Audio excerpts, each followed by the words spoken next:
So the controlled collapse continues. We are at the end of the road for the Federal Reserve System. In 1913, the current monetary system was created on Jekyll Island by a few wealthy individuals, and conveniently, the people that opposed this system died on the Titanic. That's right. The USD back then was backed by gold. There was a good tweet that explained this quite well by Eric Voorhees. Most people think the US dollar has been around for a couple hundred years. In reality, it's been around since 1971. Before that, US dollar was a proxy term for a specific weight of gold. The fiat dollar is just a middle-aged payment instrument with high cholesterol. That's a perfect tweet and well said there.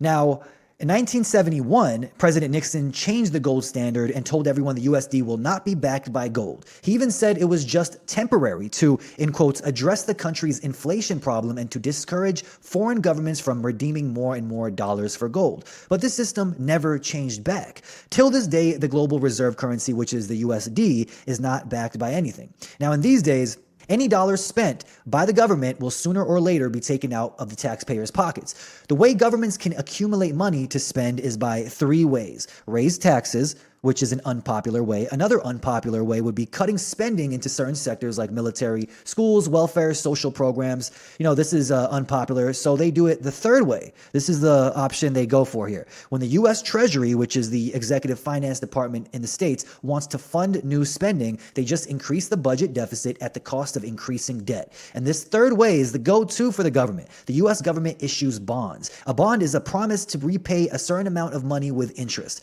that accumulates over time. A bond is a security in which the issuer is in debt to the holder. These bonds are sold to financial institutions at auctions, and because of open market operations, these bonds end up being bought by the Federal Reserve. So now the U.S. Treasury must pay back the Federal Reserve with interest. Why does buying U.S. Treasury bonds benefit the Federal Reserve? Well, the Federal Reserve get their money back if the bond isn't paid in time.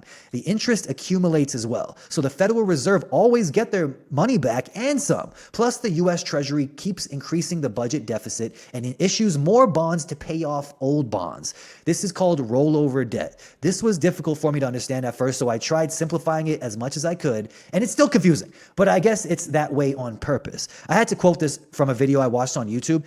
It said, now, this is very important, each newly created dollar causes the purchasing power of all other dollars to decrease. This is what hidden tax is. Remember what I said at the beginning. Any dollar spent by the government will sooner or later be taken out of the taxpayers' pockets. When you pay more at the grocery store or for gas, this is a way you're paying it back, folks. This is the cost of the endless creation of new money. You can already see the problem here. You know damn well the system won't last forever. It will always collapse. Fiat currency, I think they studied around 775 fiat currencies and checked for the average lifespan of a fiat currency, and it was 25 years. And I don't think they found one that lasted longer than 80 years in the past, like the history of all fiat currencies. So instead of having a total anarchy situation after a real unexpected chaotic collapse happens, those in charge decided to control the collapse so they can transition their wealth into a new digital system. Also, they had the biggest wealth transfer in history by closing small businesses, and the money circulates back to the top and stays there. This is how they buy up the small businesses and houses so they can control absolutely everything.